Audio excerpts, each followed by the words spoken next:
New Year brings New Year's resolutions, where we have thought hopefully a little bit about how the last year went, and we have considered how it is exactly that we are going to improve our lives in the year to come.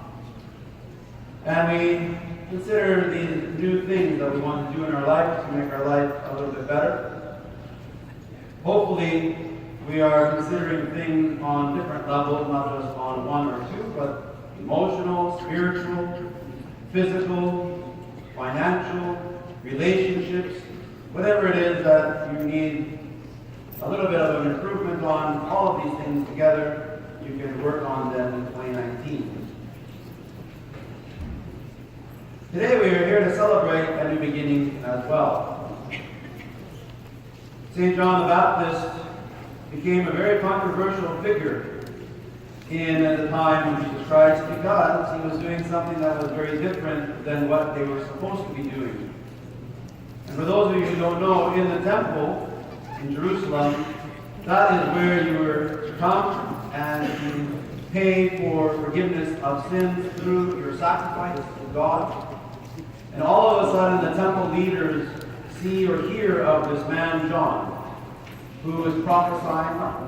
He is speaking to the people, and many, many people are coming to him, to the river Jordan, to receive forgiveness of sins through baptism. What's interesting is that baptism was not a Christian thing. Many of us believe that everything is Christian, but mostly nothing was Christian, and everything that we have Christianized, including holy baptism. Because if John was using baptism before the crucifixion and resurrection of Christ, it means it was not Christian. Many different religions, many different cultures use baptism for various things, usually for initiation into a group. And so St. John the Baptist all of a sudden is on the shores of the Jordan River proclaiming that you should come and be baptized and receive forgiveness of sins. And so the temple leaders now are coming to the Jordan River to see who this John the Baptist was. And he is there, and lineups of people are coming, and he is baptizing them for forgiveness of sins, and they are forgiving. They're asking for forgiveness of their sin. But he is telling them that though I am doing this, there is someone who is going to come who is greater than I. In fact, he existed before I existed, he said. And he will be the Messiah, the one that you will see that will come to me, I will tell you about, and I will pronounce, he will be the Messiah. And all of a sudden, Jesus Christ comes walking towards him. And Jesus Christ is the Messiah, as we know, because we are on the other side of the resurrection. But the people around him did not know who Jesus Christ was. Some of them may have known him as Jesus of Nazareth, a young man who had lived in Nazareth, but at the time they did not know that he was the Messiah. And John the Baptist receives him. And he receives him even though he says, I am not worthy to baptize you. First of all, by the tradition of the fathers, when someone comes to be baptized as an adult, technically, we do it now through confession. The person says their sins. And so as people would come to be baptized in the river Jordan, the person would be reciting their sins, and they would be forgiven for their sins as they went into the water and come out forgiven. Except Jesus Christ. Jesus Christ came, and when it was time for him to be baptized, he did not say anything, because we know that Jesus Christ was sinless. What we did hear, however, is something which makes this day even more special. Today, God proclaims, we hear the voice of God the Father over Jesus Christ, saying, this is my beloved Son, of whom I am well pleased. And so we hear the voice of God the Father, and then we see a dove descending over Jesus Christ and standing above him. And the dove is the Holy Spirit. And that is why today we call it Theophany. Not Epiphany so much, but Theophany is the proper way of saying it. Theophania means the revelation or the appearance of God. We have Father, his voice, the Son present physically, and the Holy Spirit in the form of a dove. And it is a new beginning.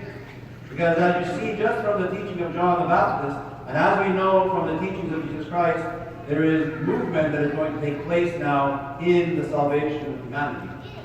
Jesus Christ has begun, or is beginning his ministry, and something different now is going to come about in the Jewish tradition and obviously in the world as Jesus Christ is crucified and resurrected in the years to come. God has played the role in our life at the time of Jesus' birth, just recently Christ, with the birth of Christ.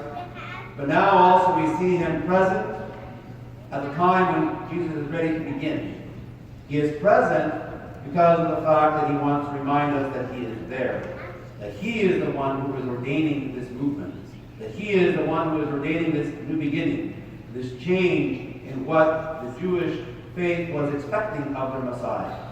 And all of us who have studied this know that the Messiah was to be, according to the Jews, someone who was going to bring them out of the slavery of Romans, or anyone who had them as slaves for many, many generations now. They had been kept slaves by other nations.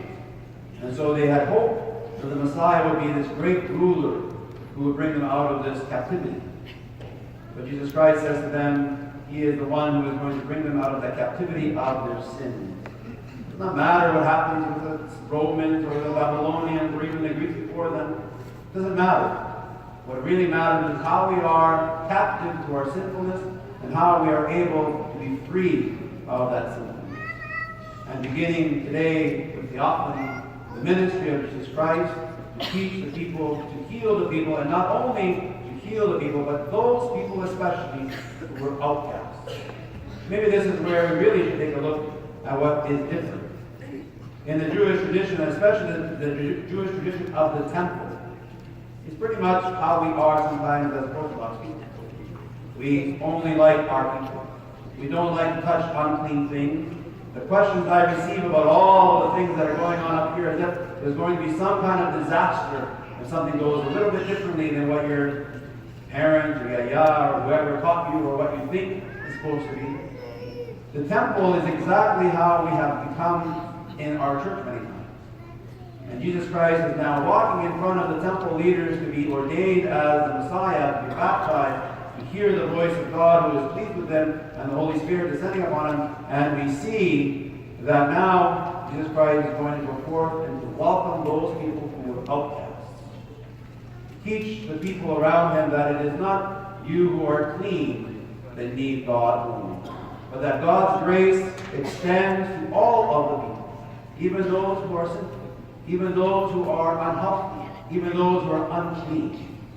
And hopefully, we as Christians who are followers of Jesus Christ can remember them and welcome and help and be with and do as Christ did to those who are unlike us, who we believe to be unclean, who we believe to be unworthy of God's grace.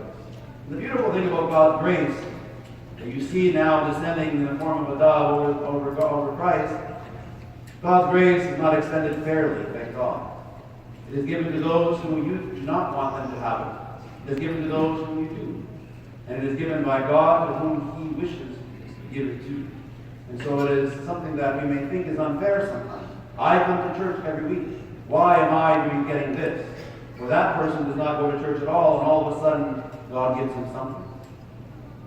It's an unfair thing, but it is a beautiful thing because many times it is unfairly given to you as well. And so, as we begin the new year, as we welcome the new chance for us to do something special with our lives, as we welcome Jesus Christ baptized in the Jordan River, beginning his ministry, remember what his ministry is really all about.